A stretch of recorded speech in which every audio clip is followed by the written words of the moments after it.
இன்று 9/11, அதாவது ஆங்கில ஆண்டின் 9வது மாதம் 11ஆம் தேதி. 18 வருடங்களுக்கு முன்பு, அதாவது 2001இல் இதே நாளில்தான் அமெரிக்காவின் இரட்டை கோபுரம் தகர்க்கப்பட்டது. ஏன் தகர்க்கப்பட்டது? அது ஒசாமா பின் லாடனின் அல்-கைதா அமைப்பு அமெரிக்கா மீது தொடுத்த போர் என்று அமெரிக்கா பிரகடனப்படுத்தியிருந்தாலும் அது அமெரிக்காவே செய்த சதிச்செயல் என்பதை விவரமறிந்த அனைவரும் அறிவர். தாங்களாகவே ஒரு கொடிய சதிச்செயலை செய்துவிட்டு அந்த பழியை தாங்கள் அழிக்க நினைக்கும் அப்பாவிகள் மீது சுமத்தி அந்த அப்பாவிகளை அழிப்பது யூதர்களுக்கு பிரியமான விளையாட்டு. ஏனென்றால் யூதர்களின் பார்வையில் நாம் எல்லாம் ஆடு மாடுகள் தானே. நம்மை வைத்து அவர்கள் தங்களின் மனம் போல விளையாடி மகிழ்வார்கள். இந்த அடிப்படையில் ஒசாமா பின் லாடன் என்ற ஒருவன் உண்மையில் இல்லை என்றும் அல்-கைதா என்ற அமைப்பும் உண்மையில் இல்லை என்றும் இவை யூதர்களின் ஊடகங்கள் உருவாக்கிய மாயைகள் என்றும் பல ஆய்வாளர்கள் ஏற்கனவே கருத்து வெளியிட்டுள்ளனர். ஆக இவர்களாகவே இரட்டை கோபுரத்தை தகர்த்திவிட்டு பழியை முஸ்லிம்கள் மீது சுமத்தி ஈராக்கை அழித்த வரலாற்றை நாம் அறிவோம். ஆனால் உண்மையில் சதாம் ஹுசைனையும் ஈராக்கையும் அழித்தது இரட்டை கோபுரங்கள் மூலமாக யூதர்களுக்கு கிடைத்த போனஸ் தானே ஒழிய இரட்டை கோபுர தகர்ப்பு இதற்காக நிகழ்த்தப்பட்டது அல்ல. இரட்டை கோபுர தகர்ப்பு என்பது முற்றிலும் வேறு காரணத்திற்காகத்தான் நிகழ்த்தப்பட்டது. இதுவரை உலகம் அறியாத அந்த காரணத்தை ஆதாரங்களோடு நிறுவுவதுதான் இந்த விடயத்தின் படைப்பு நோக்கம். அந்த காரணம் என்ன தெரியுமா? 7500 ஆண்டுகளுக்கு முன்பு ராம லக்குமணன் என்ற கசாரிய யூதர்கள் ராவணிய போரில் இலங்கை தமிழரால் கொல்லப்பட்டார்கள் அல்லவா? அதற்கு வஞ்சம் தீர்க்கவே இரட்டை கோபுரம் கட்டப்பட்டது. இலங்கையில் இனப்பிரச்சனை தூண்டப்பட்டது. இனப்பிரச்சனைக்கு புலிகள் மூலமாக எதிர்வினை உண்டானது. பிறகு இரட்டை கோபுரம் இடிக்கப்பட்டது. புலிகள் உட்பட்ட விடுதலை போராட்டங்கள் பயங்கரவாதமாக அறிவிக்கப்பட்டது. இலங்கை அரசால் அமைதி ஒப்பந்தம் மீறப்பட்டது. ஈழப்போர் மூண்டது. ஈழப்போரில் 2 லட்சம் இலங்கை தமிழர்கள் கொல்லப்பட்டது என்ற தொடர் நிகழ்வுகள். ஆக ராமனின் மரணத்திற்கு பழிவாங்கவே இரட்டை கோபுரங்கள் கட்டப்பட்டதா? இதை முதன்முறையாக கேள்விப்படும் உங்களுக்கு சிரிப்பு வரலாம். ஆனால் இந்த ஆய்வை பார்த்த பிறகு உங்களுக்கு அச்சம்தான் வரும். ஆனால் அச்சப்படாதீர்கள். யூதன் கோலோச்சிய கலிகாலம் முடிந்துவிட்டது. இப்போது நடப்பது சத்திய யுகம்.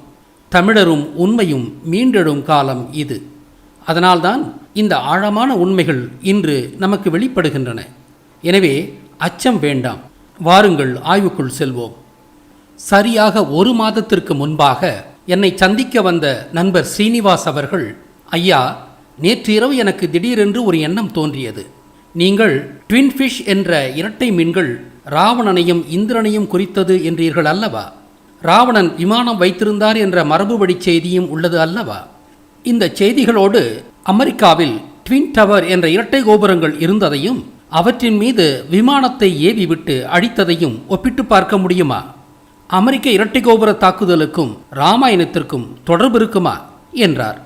முதலில் அவரது வாதத்தை புன்முறுவலோடு எதிர்கொண்ட நான் சட்டென்று சுதாரித்துக் கொண்டேன். ஆம், வாய்ப்புள்ளது. ஏனெனில் இரட்டை கோபுர தகர்ப்பிற்கப்புறம்தான் புலிகள் அமெரிக்க அரசாங்கத்தால் பயங்கரவாதிகளாக அறிவிக்கப்பட்டனர். பிறகு ஐக்கிய ஐரோப்பிய நாடுகள் புலிகளை பயங்கரவாதிகளாக அறிவித்தது. ஈழப்போர் மூண்டது. 20 நாடுகளின் துணையோடு புலிகள் அழிக்கப்பட்டதும் இல்லாமல் 2 லட்சம் அப்பாவி பொதுமக்களும் கொடூரமாக கொல்லப்பட்டனர். இரட்டை கோபுரம் எப்போது கட்டப்பட்டது என்று பாருங்கள் என்றேன். அவர் அலைபேசியில் தேடி 1973 என்றார். ஆம், வாய்ப்பிருக்கிறது. இது ஆய்விற்குரிய கருத்துதான். இதை ஆய்வு செய்து சொல்கிறேன் என்று சொல்லி அவரை வழி அனுப்பினேன்.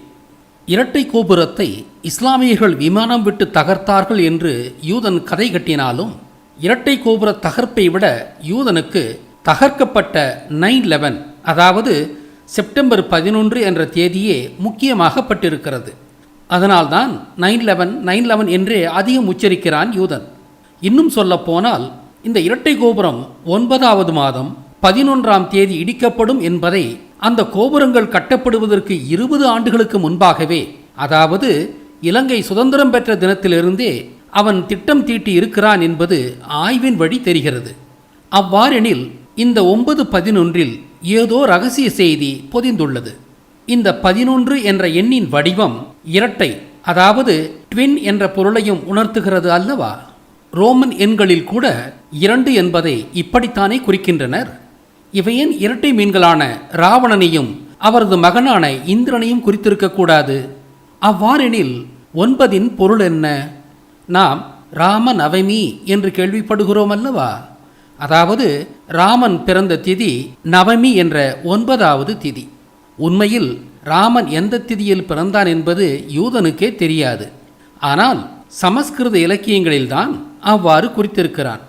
ஒருவேளை நவராத்திரியின் அடிப்படையில் அதற்கு பொருந்துமாறு பிராமணரால் ராமனுக்கு பிறந்த நாள் குறிக்கப்பட்டிருக்கலாம் அல்லவா? ஆக 9 என்பது ராமனைத்தான் குறிக்கிறது. இப்போது புரிந்துவிட்டது. 9/11 9/11 என்று அவர்கள் திரும்ப திரும்ப சொல்வதின் உண்மை பொருள் ராமன் வர்சஸ் ராவணன் இந்திரன் என்பதுதான். அதாவது இக்கால ராமர்கள் ராவண இந்திரனின் வம்சாவளிகளான இக்கால இலங்கை தமிழர்களை பழிவாங்க நடத்திய நிகழ்வுதான் இரட்டை கோபுர தகர்ப்பு என்பது. அதன் இரகசிய குறியீடுதான் 9/11 என்பது. உண்மையிலேயே இப்படித்தானா? ஆம் தமிழர்களே, ஆம். மேலும் ஆய்வோம் வாருங்கள். 12 ராசிகளை வடித்த திருமால் அவர்கள் ஆழ்வார்களை, அதாவது தமிழரின் வரலாற்று நாயகர்களை குறிக்கும்படியாகவே அவற்றை வடித்தார். ரிஷபம் என்பது சிவனை குறிக்கிறது.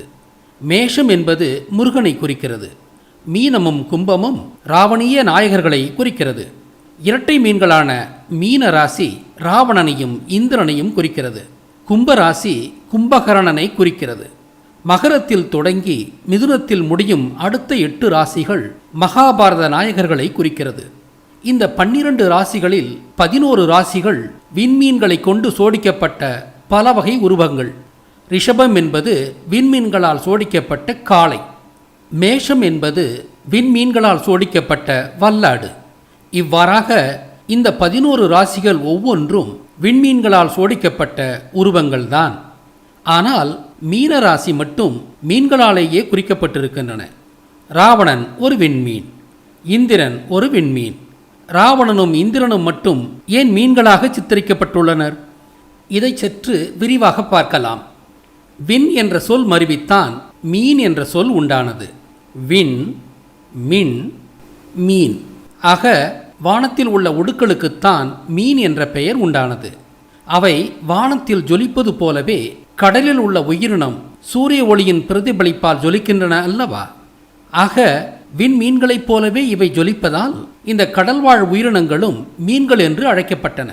சரி, கடல் மீன்களை பிடித்து கருவாடு செய்ய வெயிலில் காய வைக்கிறோம் அல்லவா?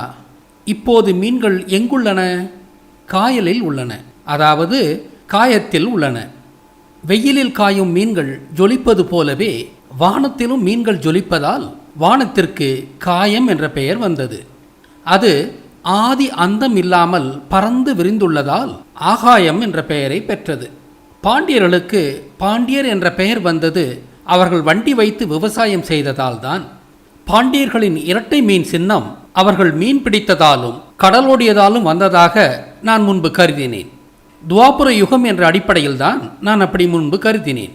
ஆனால் சிவன் காலத்திலிருந்தே மீன்பிடி தொழிலும் கடலோட்டமும் இருந்து வந்துள்ளது. அதனால்தானே குமரிக்கண்டத்திற்கே நாவலந்தீவு என்ற பெயர் வந்தது. பாண்டியர்களுக்கு மட்டும் மீன் பிடித்தலிலோ கடலோடுவதிலோ என்ன தனி சிறப்பு இருந்திருக்க முடியும்? ஆக இவற்றின் அடிப்படையில் பாண்டியரின் இரட்டை மீன் சின்னம் உண்டாகியிருக்க முடியாது. அவர்கள் விண்மீன்களாக கருதப்பட்டதற்கு வானத்தோடு அவர்களுக்கு இருந்த தொடர்பும் காரணமாக இருக்கலாம்.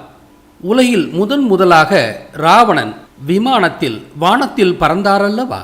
இந்திரனும் தனது பங்கிற்கு விமானம் இல்லாமலேயே லெகிமம் என்ற ஓக சக்தியை கொண்டு வானத்தில் பறந்தாரல்லவா? இவற்றால் அவர்கள் அன்று உலக புகழ் பெற்று திகழ்ந்தார்கள் அல்லவா? அன்றே வானத்தில் பறந்து ஜொலித்த இவர்கள் விண்மீன்களாக சித்தரிக்கப்பட்டது வியப்பல்லவே. உலக புகழ் பெற்ற இவர்களை விண்மீன்களாக, அதாவது இன்றைய சொல்லாடலில் ஸ்டாராக உருவகப்படுத்தியதை அடுத்துத்தான் சினிமா ஸ்டார், ஸ்போர்ட்ஸ் ஸ்டார் என்ற பிற்கால சொல்லாடல்கள் உண்டாகின. அதாவது ராவணனும் இந்திரனும் அன்றைய ஸ்டார்கள், அதாவது விண்மீன்கள் என்று கொள்ளுங்களேன். பாண்டிய வம்சத்தை தொடங்கி வைத்த ராவணன் இந்திரன் இரட்டர்கள் விண்மீன்களாக சித்தரிக்கப்பட்டதால் தான் பாண்டியர்களின் சின்னம் இரட்டை மீன் என்றாகியது. இப்படியாகத்தான் வானத்தில் ஜொலிக்கும் இரட்டை விண்மீன்களாக அவர்கள் திருமாலால் மீன ராசியாக சித்தரிக்கப்பட்டார்கள். அத்தகைய பெரும்புகழ் கொண்டவர்களை சகித்து கொள்ள முடியாமல் தானே அவர்களை அழிக்க ராமன் போர் தொடுத்தான். அந்த போரில் ராமன் தோற்று ராமனும் லக்குமனும் கொல்லப்பட்டதால் தானே இரட்டை கோபுரத்தை கட்டி இடித்து ஈழத்தை அழித்து பழி தீர்த்தான் யூதன். ராமனை கொன்றதற்கு பழிக்கு பழியாக 1,00,000 அப்பாவி மக்களும், லட்சுமணன் கொல்லப்பட்டதற்கு பழிக்கு பழியாக 1,00,000 மக்களும் என்று ஈழப்போரில் கணக்கு வைத்தே கொண்டிருக்கிறான் யூதன். ஆக வானில் ஜொலிக்கும் இரட்டை மீன்களான ராவணனையும் இந்திரனையும் குறிக்கத்தான் வானளாவிய இரட்டை கோபுரங்கள் கட்டப்பட்டன. அன்றைய தினத்தில் அவையே உலகின் உயரமான புகழ்பெற்ற கோபுரங்கள். இவை ராவண இந்திரனைத்தான் குறிக்கின்றன என்பதற்கு இன்னும் ஒரு ஆதாரத்தையும் யூதன் உடன் வைத்துள்ளான்.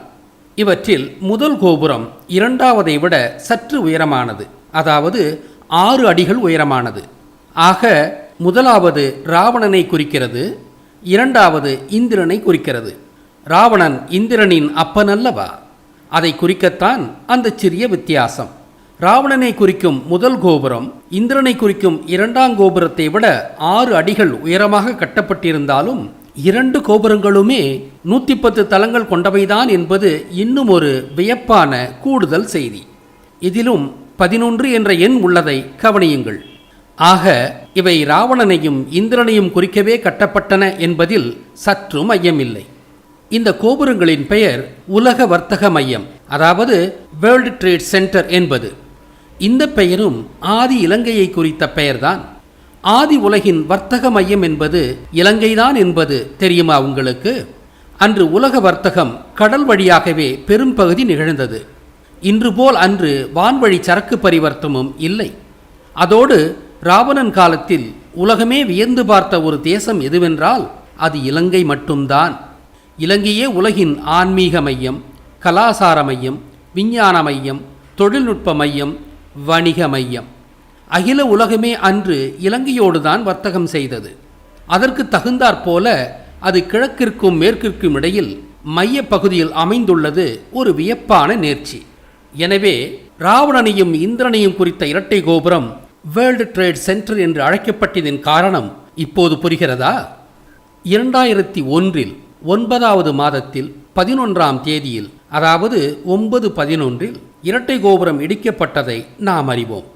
ஆனால் அன்றே சத்தமில்லாமல் எந்த காரணமும் இல்லாமல் இன்னும் ஒரு கட்டிடமும் இடிந்து நொறுங்கியது உங்களுக்கு தெரியுமா?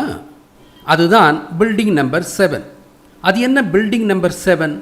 உண்மையில் வேர்ல்ட் ட்ரேட் சென்டர் என்பது இரட்டை கோபுரங்கள் மட்டுமல்ல, அவற்றையும் உள்ளடக்கிய 7 கட்டிடங்கள் கொண்ட பகுதிதான். இந்த 7இல் முதலாக கட்டப்பட்டவைதான் இந்த இரட்டை கோபுரங்கள். இவை கட்டி முடிக்கப்பட்ட ஆண்டு 1973. இந்த 7இல் இறுதியாக கட்டி முடிக்கப்பட்டதுதான் பில்டிங் நம்பர் 7 என்பது. இது கட்டி முடிக்கப்பட்ட ஆண்டு 1987. இந்த 7வது கட்டிடம் கட்டி முடிக்கப்பட்ட அதே 1987 தான் தமிழகத்தின் கோயில் கோபுரங்களிலேயே மிகவும் உயர்ந்த கோபுரமான திருவரங்க ரங்கநாதசாமி கோயிலின் ராஜகோபுரமும் கட்டி முடிக்கப்பட்டது என்பதை இங்கு குறிப்பிடுகிறேன். இதில் உள்ள ரகசியத்தை பிறகு சொல்லுகிறேன். வேர்ல்ட் ட்ரேட் சென்டர் என்பது ஏன் 7 கட்டிடங்களை கொண்டிருக்க வேண்டும்? 7 என்பது ஆசீவகத்தை குறித்த எண்ணல்லவா? ஆசீவகம் மலர்ந்த மண் இலங்கை அல்லவா? ஆக இதன்படியும் வேர்ல்ட் ட்ரேட் சென்டர் என்பது இலங்கையை குறித்தே பெயரிடப்பட்டது என்பது விளங்கும். ஆசீவகத்தையும் தழைக்க விடாமல் செய்வது யூதர்களின் திட்டமல்லவா? அதனால்தானே மும்மூர்த்தியாகிய முருகனை குறித்த 666 என்ற ஆன்டி கிரைஸ்ட் வரப்போகிறது என்று பூச்சாண்டி காட்டிக் கொண்டுள்ளனர். ஆக பில்டிங் நம்பர் 7 என்பது வேர்ல்ட் ட்ரேட் சென்டரின் 7 கட்டிடங்களில் 7வது கட்டிடம்தான். அந்த 7 கோபுரங்களில் இரட்டை கோபுரங்களுக்கு அடுத்தபடியாக உயரமான கோபுரமும் இதுதான். இதற்கு 47 தளங்கள் உண்டு. ஏன் 47 தளங்கள்? 4 + 7 11. புரிகிறதா? வேர்ல்ட் ட்ரேட் சென்டரின் ஏனைய 4 கட்டிடங்களும் சிறிய கட்டிடங்கள் தான். இரட்டை கோபுரங்கள் தகர்க்கப்பட்ட அதே நாளில்தான் இந்த 7வது கட்டிடமும் வீழ்த்தப்பட்டது. அது ஏன் வீழ்த்தப்பட்டது? அதை புரிந்து கொள்ள அந்த கட்டிடத்தை உற்று கவனியுங்கள். அந்த கட்டிடத்தின் அமைப்பு, அதாவது கிரவுண்ட் பிளான், குவளை வடிவத்தில் உள்ளதல்லவா? கிரவுண்ட் பிளான் மட்டுமல்ல, அந்த கட்டிடமும் குவளை வடிவத்தில் தான் உள்ளது. குவளை எதை குறிக்கிறது? கும்பத்தை குறிக்கிறது, அதாவது கும்பகர்ணனை குறிக்கிறது. ஆச்சரியமாக உள்ளதா? இதை உறுதிப்படுத்துவதுதான் இவை இடிக்கப்பட்ட ஆண்டாகிய 2001. 2 கூட்டல் 1 = 3. அதாவது ராவணன், இந்திரன், கும்பகர்ணன் என்ற மூவரையும் பழிவாங்க என்பதை குறிக்கவே 2001ஆம் ஆண்டு ராவணன் இந்திரனை குறித்த இரட்டை கோபுரத்தையும் கும்பகர்ணனை குறித்த 7வது கட்டிடத்தையும் இடித்திருக்கிறார்கள். யூதர்கள் மனநோயாளிகள், அதாவது சைக்கோபாத் என்பதை நாம் கேள்விப்பட்டிருக்கிறோம். அது சத்தியமான உண்மையா? சத்தியமான உண்மை. யூதர்கள் பயன்படுத்தும் எண்களின் உட்பொருளை பார்த்தோமல்லவா? மேலும் சிலவற்றை பார்த்தால் உங்களுக்கு யூதர்களின் சதிக்குணம் உறுதியாக புரியும். ஈழப்போர் நடந்தது 2009 அல்லவா? ஏன் 2009? 2009இல் உள்ள 9 என்பது ராமனை குறிக்கிறது. 2 கூட்டல் 9 = 11 என்பது ராவண இந்திர இரட்டர்களை குறிக்கிறது. ஈழப்போரை 2009இல் ஏன் முடித்தார்கள் என்பது இப்போது புரிகிறதா? போர் முடிவடைந்த நாள் எது தெரியுமா? மே 18. 1 கூட்டல் 8 = 9 என்பதும் ராமனைத்தான் குறிக்கிறது. 2009 செப்டம்பர் 11ஆம் தேதியிலேயே ஈழப்போரை முடித்திருக்கலாமே என்று நீங்கள் கேட்கலாம். அப்படி செய்திருந்தால் இரட்டை கோபுரம் இடிக்கப்பட்டதே இதற்காகத்தான் என்பது மிகவும் வெளிப்படையாக எல்லோருக்கும் புரிந்திருக்கும் அல்லவா? அதனால்தான் அதை தவிர்த்து மே 18இல் முடித்தார்கள். 18 என்பது ராமனை குறித்தது என்றேன் அல்லவா? மே மாதம் எதை குறிக்கிறது? மே என்பது 5ஆம் மாதம் அல்லவா? அது மகாபாரத பஞ்சபாண்டியர்களை குறிக்கிறது. மகாபாரத சகுனியை கொன்ற பஞ்சபாண்டியர்கள் இலங்கையிலிருந்து வந்தவர்கள்தானே. அது மட்டுமல்ல, யூத ராமனின் சாவுக்கு இலங்கையை பழிவாங்கிய யூதர்கள் யூத சகுனியின் சாவுக்கு தமிழர்களை பழிவாங்காமல் விடுவானா? ஆம், நிச்சயமாக. அதை பற்றி அடுத்த விடயத்தில் விரிவாக பார்ப்போம். மேற்சொன்ன செய்திகளே போதுமானவை என்றாலும் மேலும் ஆய்வோம். ஒசாமா பின் லேடன் என்பவன் மாய மாந்தன் என்றும் அவனது அமைப்பாக சொல்லப்படும் அல் கைதாவும் கற்பனை அமைப்புதான் என்றும் ஆய்வாளர்கள் சொல்கிறார்கள் என்றேன் அல்லவா? இவை கற்பனைதான் என்பதை நான் இப்போது எனக்கே உரிய தனித்துவமான முறையில் நிறுவுகிறேன் பாருங்கள். ஒசாமா என்ற அரேபிய சொல்லுக்கு சிங்கம் என்று பொருள். யூதனின் அடையாளம் சிங்கம். சரி, பின்லேடன் என்றால் என்ன? பின்லேடன் என்ற ஆங்கில சொல்லுக்கு பொதியேற்றிய வண்டி என்று பொருள்.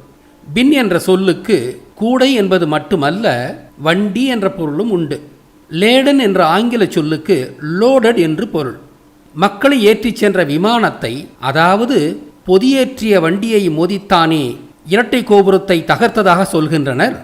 அதெப்படி நண்பர்களே? இவனது பெயரின் ஆங்கில அர்த்தமும் அவனது செயலும் ஒன்றாக இருக்க முடியும்? இருக்க முடியாதல்லவா? எனவே ஒசாமா பின் லேடன் என்பது ஒரு மாய மாந்தன் தான்.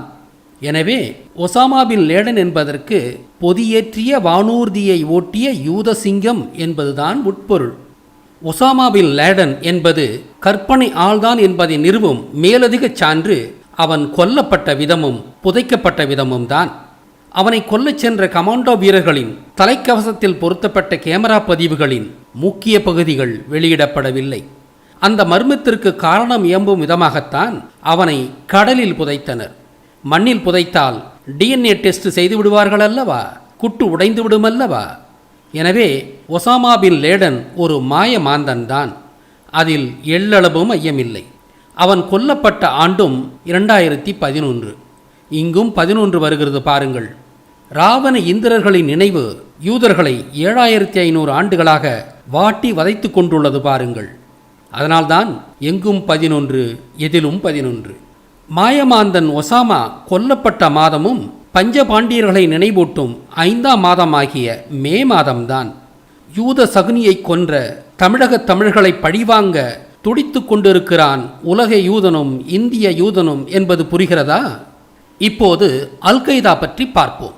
ஒசாமா பின் லேடனே கற்பனை மாந்தன் எனும்போது அல் கைதாவும் யூதனின் கற்பனையில் உதித்த அமைப்புதானே.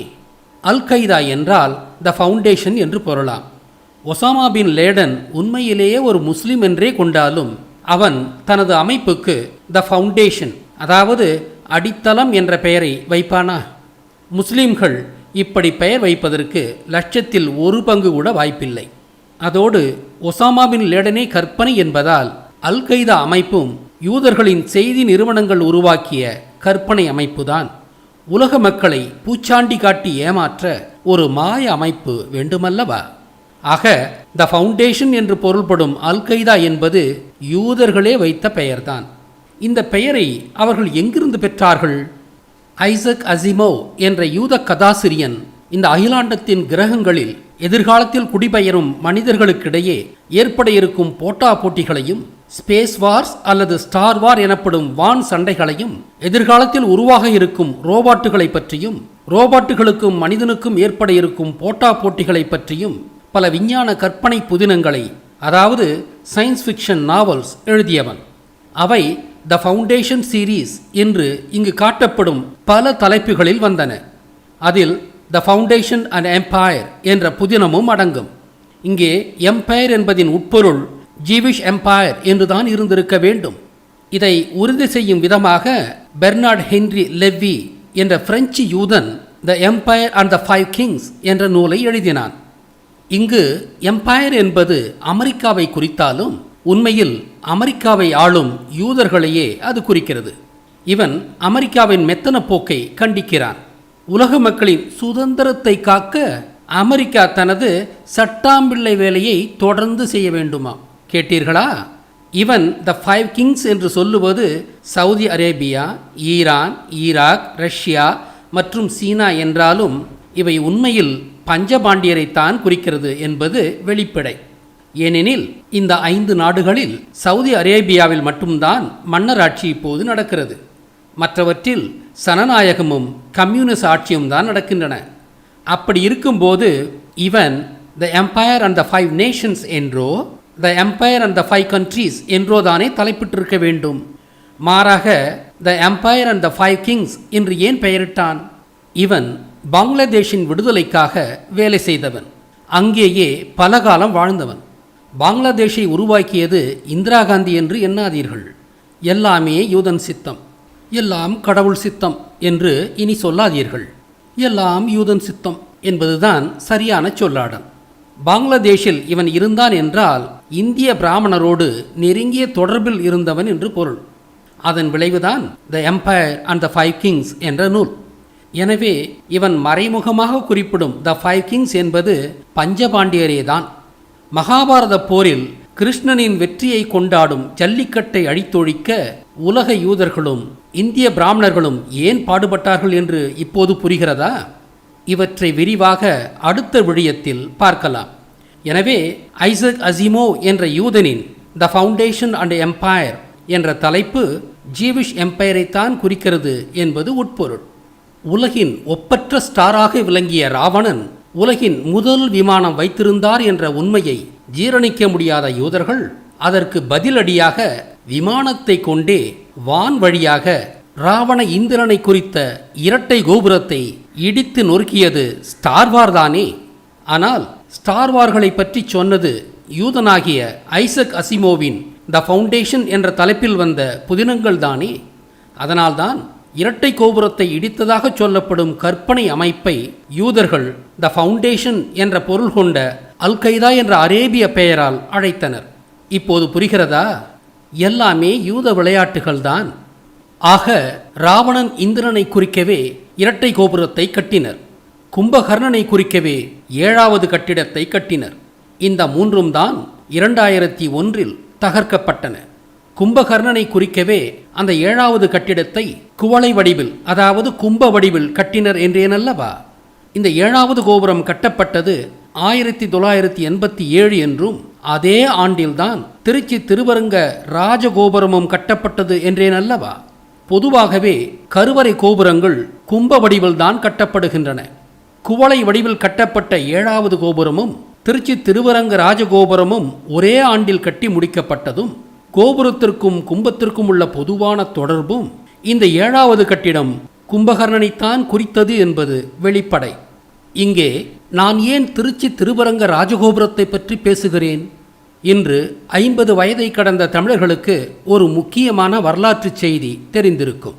அதாவது திருச்சி திருவரங்க ராஜகோபுரம் எம்ஜிஆர் காலத்தில் 1979 கட்டுமானம் தொடங்கி 1987 நிறைவேறியது. அது கட்டத் தொடங்கிய காலத்திலிருந்தே இந்த ராஜகோபுரம் கட்டப்பட்டால் ஈழம் அழியும் என்று தமிழக பிராமணர்கள் உறுதியாகவே சொல்லிக் கொண்டிருந்தனர். அப்படியேதான் நிகழ்ந்ததல்லவா? இது எப்படி பிராமணர்களுக்கு தெரியும்?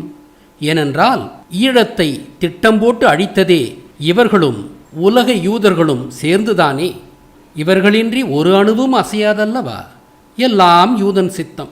ராஜீவ்காந்தியை உதிரி ஈழத் தமிழர்களை பயன்படுத்தி இவர்களே கொன்றுவிட்டு அந்த பழியை பிரபாகரன் மீது சுமற்றி பிரபாகரன் பயங்கரவாதி என்ற பொய்ப் பிரச்சாரத்தை மீடியாவை கொண்டு மக்களிடம் பரப்பி தெலுங்கனின் துணையோடு ஈழத்தை அழித்தது இந்திய யூத பிராமணரும் உலக யூதர்களும் தானே.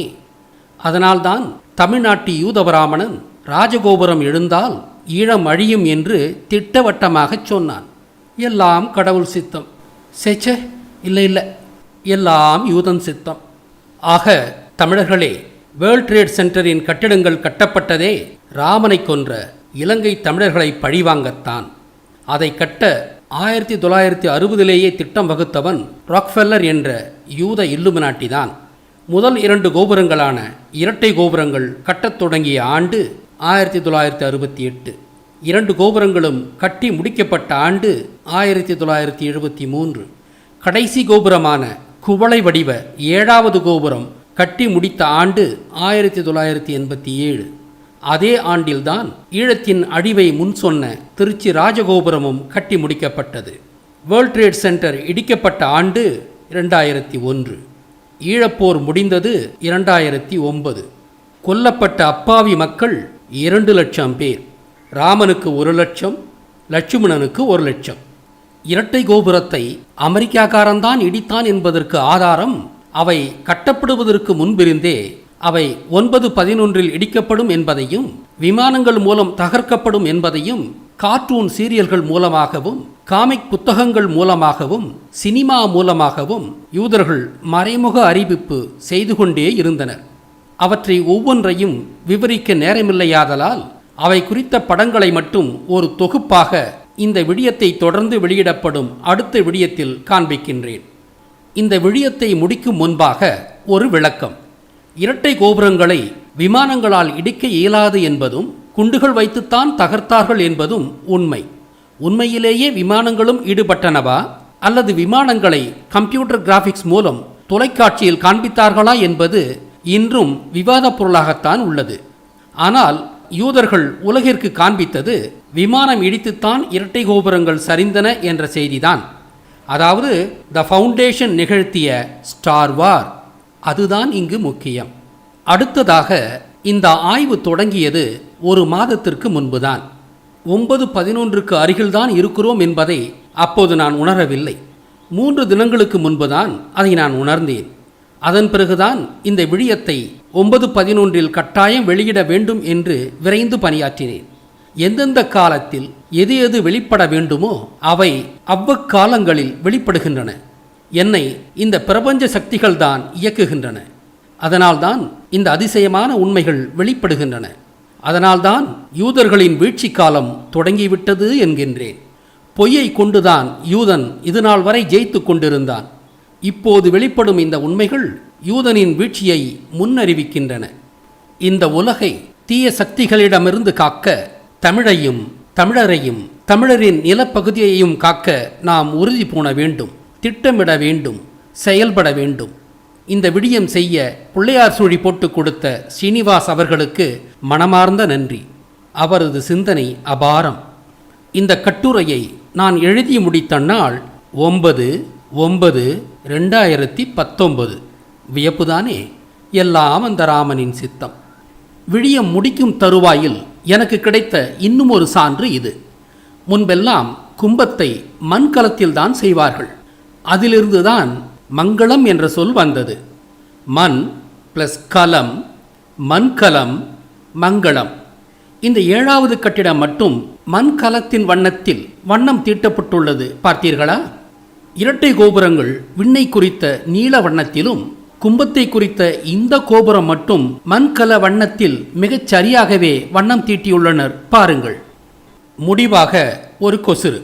நாடாருக்கும் எகிப்திற்கும் பிரமிடுக்கும் உள்ள தொடர்பை பற்றி நான் விடியம் வெளியிட்ட நாள் 25/8/2019. தமிழருக்கு கொடும் துரோகம் செய்யும் தமிழிசை சவுந்தரராஜன் ஆளுநராக தேர்வு செய்யப்பட்ட நாள் 1/9/2019. அதாவது எனது விடியம் வெளியாகி ஒரு வாரம் கழித்து. இந்த இரண்டு நிகழ்வுகளுக்கும் தொடர்பு உண்டா? இல்லை காக்கா உட்கார பணம் விழுந்த கதையா? சிந்தியுங்கள்.